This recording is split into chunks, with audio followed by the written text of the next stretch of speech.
Hi, everyone. This video is going to go over more objects, and we are going to start with the stela of the Stuart Mentuosar. So I'm just going to quick click on the link. So this object is from the Metropolitan Museum, and it's from there. So this is the object overall. So this is Mentuosar himself. He's in front of the offering table here. And then these are some members of his family. So what we're going to zoom in on is these first few registers up on the top here. So just if you want to find more translations from different objects in the Metropolitan via their online collection search, this is where you find them. So if you scroll down and then if you see that translation bar, you click on that and it expands and it gives you the hieroglyphics, just not the full hieroglyphics, and then the English translation as well. So what I zoomed in on is this horizontal text. So we're looking at, and I copied and pasted from here to here. So now we're just gonna go back to video. So we're again, this zoomed in part comes from, in terms of the object, it comes from those top registers there. So first we're going to look at this line. So we know we start reading it from the right because that's the direction that all the animals are facing. So that's how we know we start reading it from here. So regnal year 17. During the incarnation of Horus, or of the Horus, of just for a minute, an implied of living birth, the young god, and then it gives that basically the name of the king who commissioned this stele, or that this stele, or the reign of the king that this stele was made in. So Keper Kare, so that's what's in the cartouche here. So Keper Kare, living forever. So this chunk here is basically the way the Egyptians dated things. So they didn't give calendar year dates like we do, but they dated things by the year number of whatever monarch was on the throne.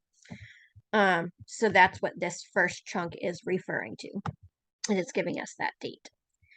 And then we have this next chunk, and this part is in italics because, at least definitely this part is, because again, I'm still learning hieroglyphic language myself. So this is a part that I'm not sure of, in terms of I may have gotten the details where I chunked it up not quite right. But from here to here is this line: the possessor of Horus's incarnation has given this stele as. So what I think, and this is the hieroglyphics that it matches here. So what I think this breaks up into as the possessor part is that this is an underlined D, J, dot N, and then N dot K. So I think that's this part here. So the possessor has given, because then this next part of Horus's incarnation matches those glyphics, and I think that's this part here. So I think there's an implied of here. Horus's incarnation. And then this next part, this stele as, matches these hieroglyphs here. So I think this stele as. And then we go down to this next line here. So we've seen this offering formula before. So an implied or sorry, this as is the same thing as this as here. So I just put that word twice there. So as a royal offering given, or sort of that given is kind of implied, and then there's an implied of here, and then Osiris. The elder god, lord of Abydos,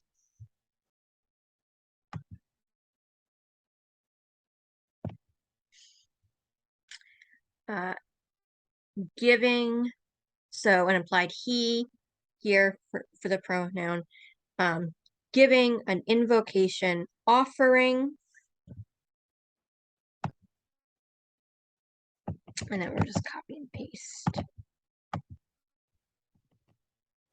here for this next part. So again, you don't necessarily have to. Well, now it looks like it's not gonna.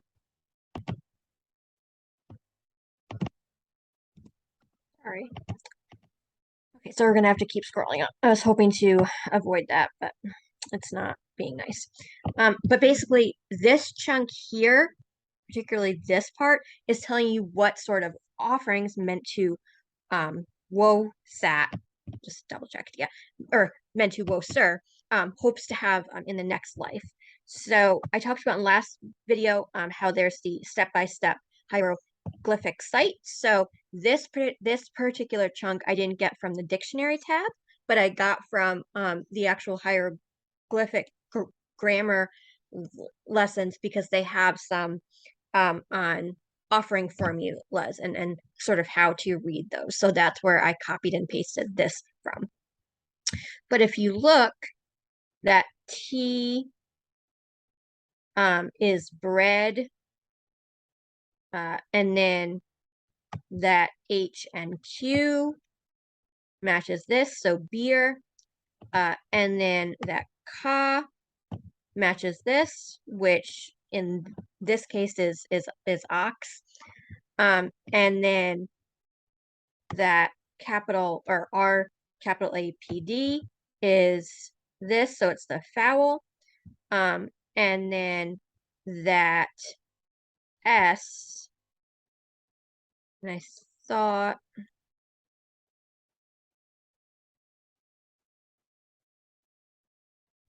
so S, I'm not fully sure what that is, but this is basically the translation, and then this is the hieroglyphs that match the stele here. So if you look, invocation offerings of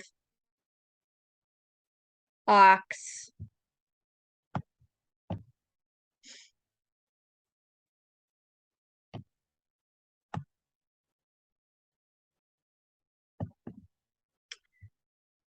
fowl, and I think this is actually bread and beer as well here, and then linen.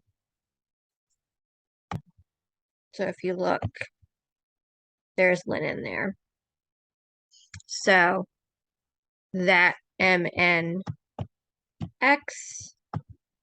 is the linen here.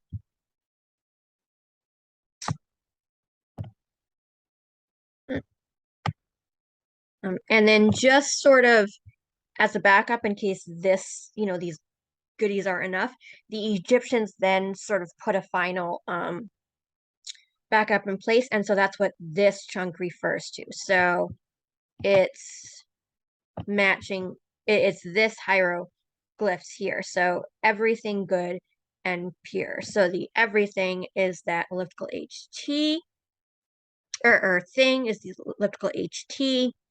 So here, and then every is that NB. So everything good and pure. So in the hieroglyphs, everything good and pure.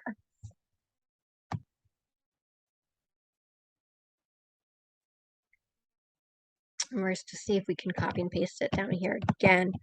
just again to lessen the amount of scrolling up that I have to do for you guys.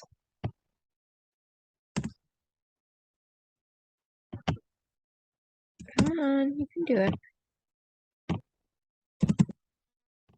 There we go. And then we're on to this next chunk here. So in the text, we're down to here. Upon which a god lives. And this might be the upon which part.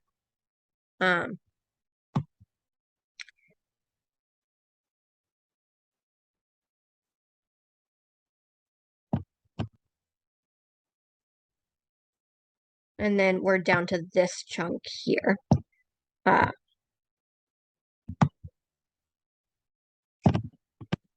If we can copy and paste it again.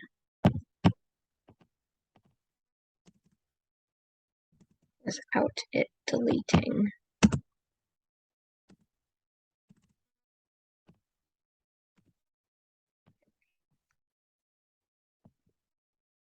For the ka of the revered steward, and I think this is part of that revered steward here, meant to woe sar, and this is actually, I think this should be part of meant to woe sar as well,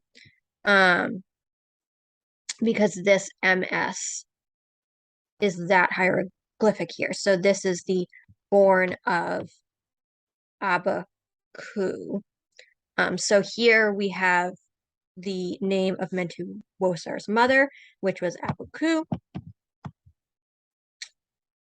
And then we have that say or speak utter again. So who says? And then this is a close-up of this part of the stele and the hieroglyphs that you see here. So some of basically the captions telling you who these people are. So this is a close-up zooming in of these two people here and their hieroglyphs here, or at least some of their hieroglyphs there. So I mainly focused on the woman, which I'm pretty sure is his daughter. And so that's what these hieroglyphs are chunked up. So we have his daughter, or his beloved. Actually, it's technically two his. So we have his beloved, his daughter,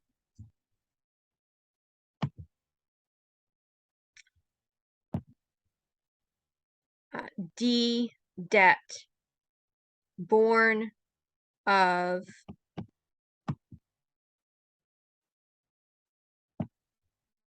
Neferkesit. So Nefer, I think here we're getting his wife's name, which is Neferkesit, because this is Mentu Boser's daughter.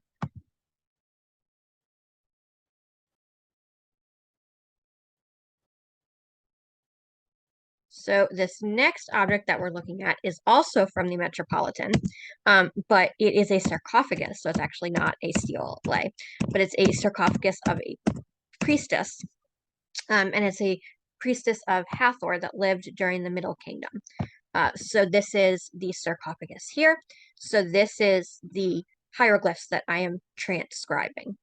And so again, I found this via their collection search, so that's where I got the images and then the hieroglyphic translations that we're going to be looking at as well. So this here, so again, animals are facing this way, so you know that's how you know that you start here. So this is the offering formula part that we've seen before. So an offering, which the king gives, and Anubis, who is So this is the Anubis part. And then we go down to this next chunk.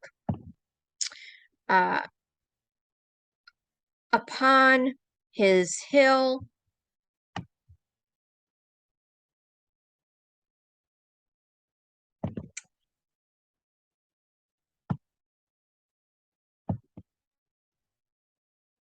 and then I'm just sort of readjusting myself here.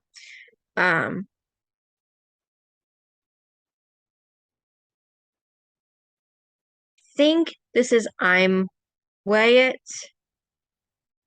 here, because again, I start here, because that's the way this animal's facing here.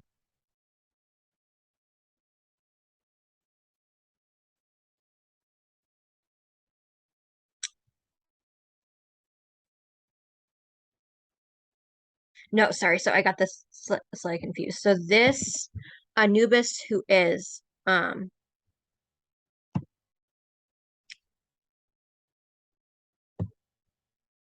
yeah, upon his hill. So this is that JM, JW here. So this part here is the I what part. Because then this C, so here, this is Lord of the Sacred Landscape or Necropolis.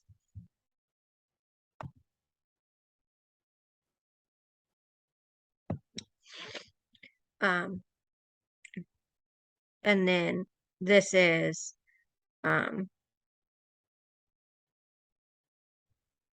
good burial in.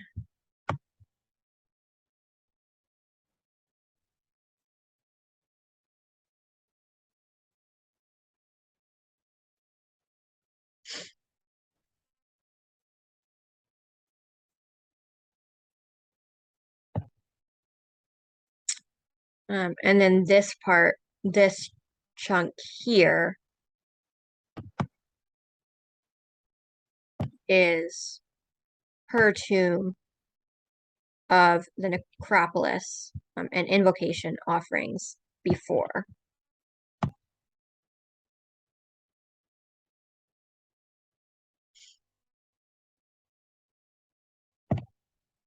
So I think this is her tomb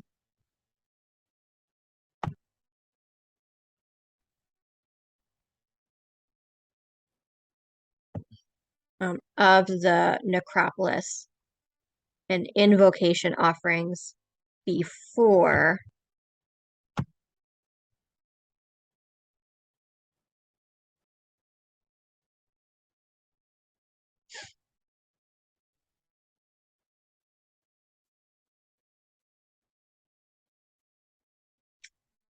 I think we might have actually, because I think this is Anubis again. So I'm just going to go back to, again, the collection page for this object.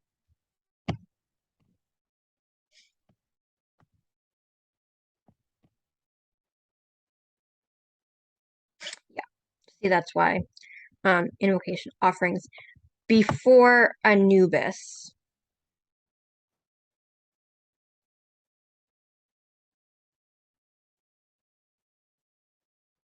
Over the divine boost. This is the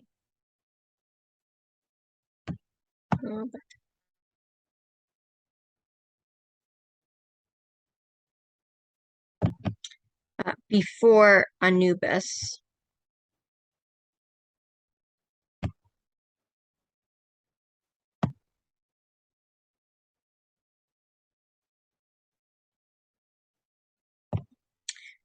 And then this is that who presides over the divine boost part. See here.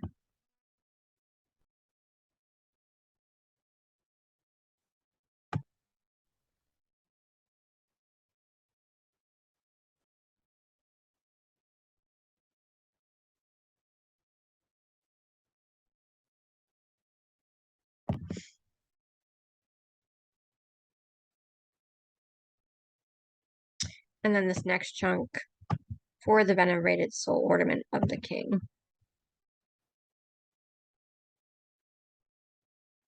Um, which is this part, I'm pretty sure, here.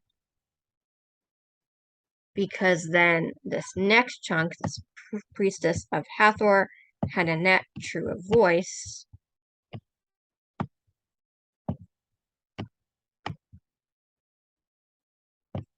is this part here. So it's F.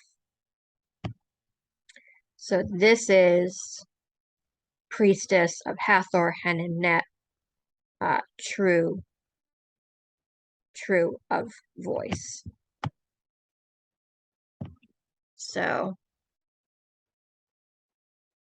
actually I got this part a little bit wrong because this is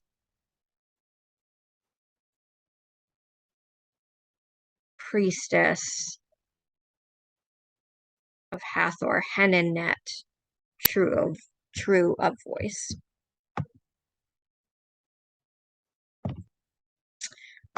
So as you can see, even in my translations, I still make mistakes because, as I said, I'm still learning.